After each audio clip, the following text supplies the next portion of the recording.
আসসালামু আলাইকুম। সবাই ভালো আছেন? রান্না করতেছি মুড়িঘণ্ট। তাই এই যে মুড়িঘণ্টটা মোটামুটি হয়ে আসছে, আর বাকি ব্লগিংটা আপনাদের দেখাচ্ছি। মুড়িঘণ্ট প্রতিদিন তো রান্না করি, তার জন্য ওইভাবে আপনাদের আমি দেখাইনি। আর এখানে রান্না করতেছি শাক, লাল শাক বাগার দিলাম, হয়ে গেছে। হ্যাঁ, সে লাল শাকটা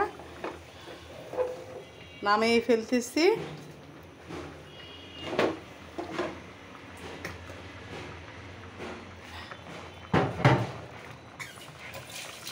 মুড়িঘণ্টটা মনে করেন আমি প্রতিদিন রান্না করি, আপনাদের দেখাই, এর জন্য আজকে মুড়িঘণ্টটা এর আগে আমি একবার দেখাইছি, এর জন্য আজকে আর দেখালাম না, রান্নাটা থেকেই দেখালাম। মুড়িঘণ্টটা মোটামুটি হয়ে আসছে। এখন কি কি দিব মুড়িঘণ্টতে তা দেখাচ্ছি। এখন দিয়ে দিব একটু জিরা পাউডার। মুড়িঘণ্ট স্বাভাবিক যেভাবে রান্না করে মোটামুটি আপনারা সবাই পারেন, আর আরেকদিন আমি দেখিয়েছি, এর জন্য দেখালাম না। এই জিরা পাউডারটা দিয়ে দিলাম।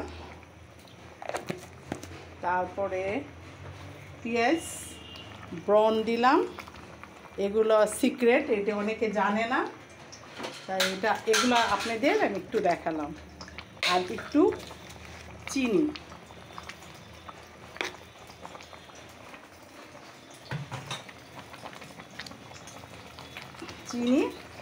এটা আমার মুড়িঘণ্টটা মোটামুটি হয়ে আসছে। এখন শাক হয়ে গেছে। এখন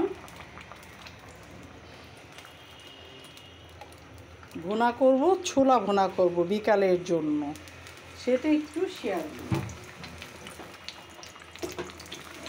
পেঁয়াজটা মোটা মোটা করে কেটে দিয়েছি ছোলাতে। আমার মুড়িঘণ্টটা হয়ে গেছে, এখন আমি নামিয়ে ফেলবো। আর এখানে ছোলা এইটা দেখাচ্ছি, জালটা একটু কমিয়ে দিচ্ছি। চুলাতে পেঁয়াজ ব্রাউন করে রেখেছি। এখন ছোলাতে এই পেঁয়াজটা একটু হলেই আমি ছোলাটা দিয়ে দিব, তার সাথে পেঁয়াজ ব্রাউনটাও দিয়ে দিব। ছোলা বলে অনেকে, বুট বলে, আমরা বুটও বলি, ছোলাও বলি, দুটোটাই বলি। এটা বিকালের জন্য। এখন এটা কাঁচা কাঁচা আছে, এটার ভিতরে আমি বুটগুলি দিয়ে দিচ্ছি।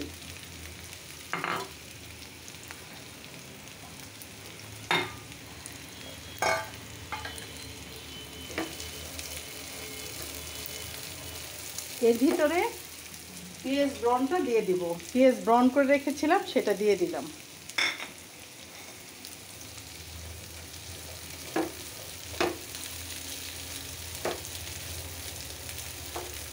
এটা বিকালের জন্য। আর শাক রান্না করলাম, আর রুই মাছের মুড়িঘণ্ট করেছি। আর একটা নেক্সট করব, ওটা মনে আপনাদের সাথে ভিডিওতে শেয়ার করতে পারবো না।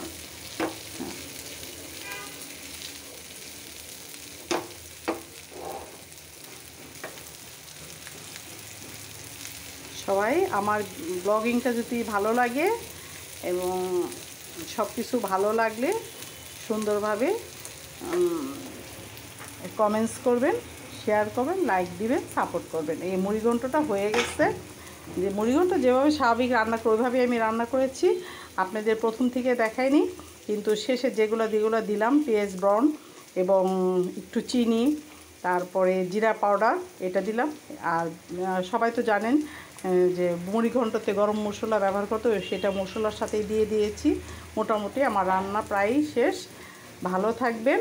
এই যে বুট ভুনাটা হয়ে গেছে, এখন আপনাদের কাছে বিদায় নেওয়ার পালা। ভালো থাকবেন। আসসালামু আলাইকুম, আল্লাহ হাফেজ।